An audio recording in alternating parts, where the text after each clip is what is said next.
नमस्कार साथियों, राधे राधे दोस्त। जैसा कि आपको पता है, जो एलडीसी भर्ती है उसकी डीवी चल रही है। पहले इसकी 2 मई से 8 मई तक ऑनलाइन डीवी कराई गई थी। अब 14 मई से और 28 मई तक ऑफलाइन डीवी कराई जा रही है। देखिए, कुछ छात्र ऐसे भी थे जिन्होंने ऑनलाइन डीवी नहीं कराई है, तो उनके लिए मैंने अलग से वीडियो बना रखी है कि जिन्होंने ऑनलाइन डीवी नहीं कराई वो डायरेक्ट ऑफलाइन डीवी कैसे कराएं। तो आप वहां से जाके देख सकते हैं। वो पूरी प्रक्रिया को आप फॉलो करें और डायरेक्ट आप ऑफलाइन डीवी के लिए वहां पर जा सकते हैं। अब देखिए, ऑनलाइन जो ऑफलाइन डीवी चल रही है वो 14 तारीख से चल रही है, यानी 14 तारीख को हो गई और 15 को हो गई। तो देखिए, इन 2 दिनों में छात्रों को क्या क्या परेशानियों का सामना करना पड़ा और छात्र कौन कौन सी ऐसी गलतियां कर रहे थे जो वहाँ पर नहीं करनी चाहिए, उनकी वजह से आपको बाहर भी किया जा सकता है। तो देखिए, ऐसी कई गलतियां थी जो मैंने वहाँ पर देखी। देखिए, एक एक पर चर्चा करते हैं। सबसे पहले, डॉक्यूमेंट्स में गलती तो क्या करें। देखिए, आपके डॉक्यूमेंट्स में यदि कोई नॉर्मल गलती है तो उसके लिए आपको किसी भी प्रकार की कोई परेशानी का सामना नहीं करना पड़ेगा। जैसे आपके नाम में गलती, आपके पिताजी के नाम में, माताजी के नाम में, आपकी डेट ऑफ बर्थ में और आपके एड्रेस में। इस प्रकार यदि आपके किसी भी डॉक्यूमेंट्स में, जैसे असिस्टेशन फॉर्म और स्कूटनी फॉर्म, मूल निवास, जाति प्रमाण पत्र, या फिर आपकी आईडी प्रूफ, या फिर आपने कोई भी ये शपथ पत्र वगैरह बनवाए, इनमें कोई भी इस प्रकार की गलती है तो उसके लिए आपको ज़्यादा कुछ नहीं करना है। बस आपको एक एफिडेविट बनवाना है। एफिडेविट आप बनवा लोगे तो उसके बाद में आपको कोई भी परेशानी नहीं आएगी। यदि देखिए आपके डॉक्यूमेंट्स में कोई बड़ी प्रॉब्लम है तो आपको परेशानी का सामना करना पड़ेगा थोड़ी सी। जैसे बड़ी प्रॉब्लम कौन कौन सी है, जैसे आपने असिस्टेशन फॉर्म, स्कूटनी फॉर्म भरते समय आपने अपनी जो क्वालिफ़िकेशंस हैं उसमें आपने कोई भी रोल नंबर गलत भर दिया हो, या फिर आपने पासिंग जो ईयर होती है वो गलत भर दी हो। इस प्रकार की जो गलतियां हैं, रोल नंबर की, परसेंटेज की और पासिंग ईयर की, और आपने किस बोर्ड से किया है, ये बड़ी परेशानी होती हैं।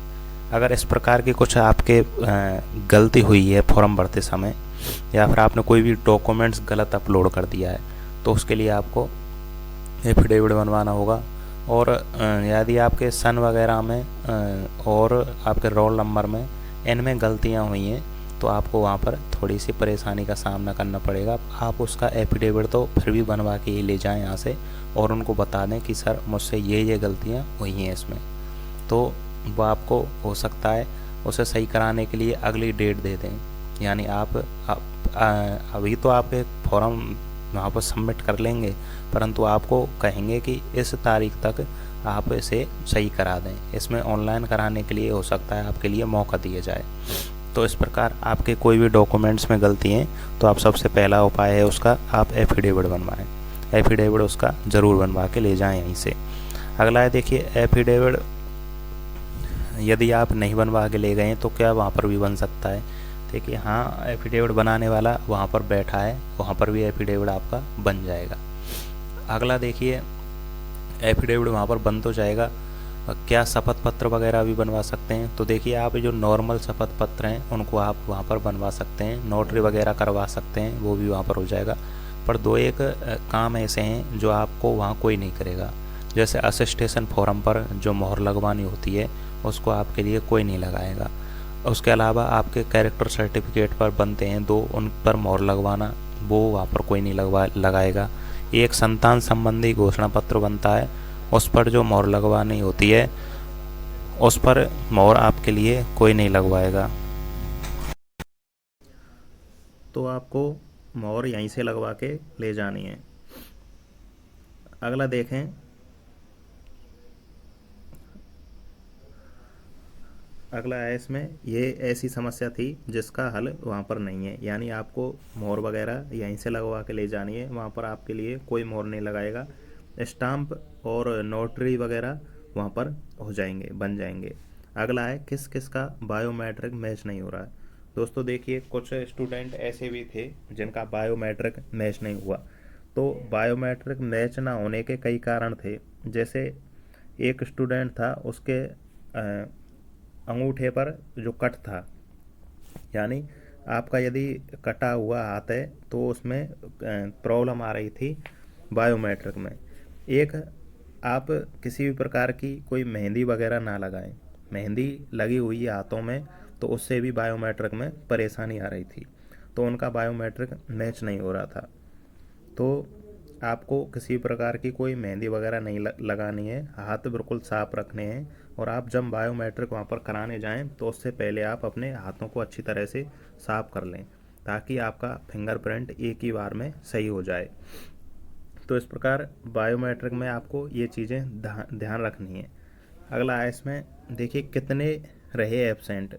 तो जब 14 तारीख को डीवी था, तो फर्स्ट शिफ्ट में 200 स्टूडेंट का डीवी होना था और सेकंड में 200 स्टूडेंट का, जिसमें से फर्स्ट शिफ्ट में 5 स्टूडेंट एब्सेंट रहे थे और सेकंड शिफ्ट में लगभग 3 या 4 ऐसे स्टूडेंट थे जो अनुपस्थित थे।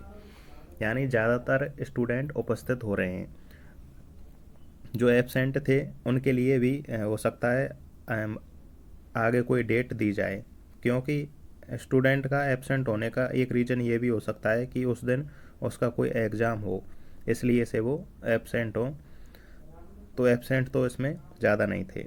अगला है इसमें, चेक लिस्ट में जारी करने की डेट 10th की भरें या 12th की या ग्रेजुएशन की। तो सबसे बड़ी समस्या इसमें यही आ रही थी कि जो चेक लिस्ट होती है, जो भरी जाती है सबसे पहले, उसमें क्या भरना है। तो देखिए देखिए आप इसे देखें तो इसमें इन्होंने सबसे पहले ही लिख दिया था कि अब की बार बायोमेट्रिक से सत्यापन होंगे। तो बायोमेट्रिक का आप विशेष ध्यान रखें। देखिए सबसे पहले जब आप जाओगे तो आपको एक कमरा, शुरू जब गेट में घुसोगे तो आपकी बायोमेट्रिक होगी। बायोमेट्रिक होने के बाद में एक बड़ा हॉल है, उसमें सभी को बैठाया जाएगा। उसमें बैठाने के बाद आपको एक टोकन मिलेगा। उस टोकन पर आपका दल क्रमांक लिखा होगा, आपका रूम नंबर लिखा होगा। आप जैसे ही रूम नंबर में जाके बैठ जाएंगे और आपकी बायोमेट्रिक होने के बाद में आपका वहाँ पर ही डीवी होगा। देखिए चेक लिस्ट में जो ये दूसरा वाला कॉलम है, इसमें आपको क्या भरना है। देखिए और में तो कोई प्रॉब्लम नहीं आएगी, बस इसमें प्रॉब्लम आएगी कि आपको 10th 12th या फिर ग्रेजुएशन में या किसकी इसमें जारी करने की तिथि भरनी है। तो देखिए आप इसमें इस कॉलम में आप सिर्फ 10th की मार्कशीट भरें। आप 10th की यहाँ पर डिटेल भरें, जारी करने की तिथि भी इसमें 10th की भरें। आपको क्या करना है, जब वहाँ पर उन लोगों से पूछा गया कि सर इसमें क्या भरना है, तो उन्होंने भी यही बताया था। इसके बाद में आपको क्या करना है, नीचे जो जगह बचती है इस फॉर्म के नीचे यहाँ पर खाली जगह होगी, आपको वहाँ पर लिखना है जो आपकी अन्य मार्कशीटें हैं, जैसे 11वीं 12वीं हो गई, बीएससी की हो गई, या फिर आपने ग्रेजुएशन के बाद में बीएड वगैरह किया है तो बीएड की हो गई, तो उनकी यहाँ पर डिटेल नीचे भरनी है। आपने जो जो मार्कशीट लगानी है वो नीचे लगानी है। यहाँ पर उनको आप जैसे ये 15 हो गए, आगे 16 17 18 19 जैसे ऐसे लिख के जारी करने की तिथि भी उनकी सामने ऐसे लिख दें। इस प्रकार आपको ये सब भरने हैं। और देखिए स्टाम्प वगैरह वैसे तो वहीं पर बन रहे हैं, फिर भी आपको कोई प्रॉब्लम आती है तो आप इस नंबर को नोट कर लें। आप इस पर कॉल करके बोल सकते हो, या आपके लिए स्टाम्प हाथों हाथ बना के दे देंगे।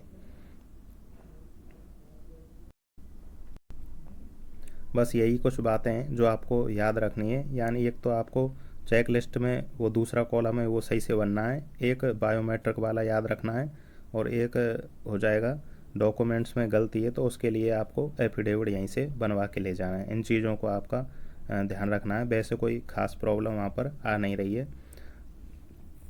दोस्तों मैं उम्मीद करता हूँ आपको ये जानकारी अच्छी लगी होगी, और आप यदि हमारे यूट्यूब चैनल पर नए हैं तो आप इसे सब्सक्राइब कर लें, क्योंकि राजस्थान में होने वाली प्रतियोगी परीक्षाओं की जो कोई अपडेट होती है वो सबसे पहले हमारे यूट्यूब चैनल पर आपको ऑफिशियल रूप से दी जाती है। धन्यवाद।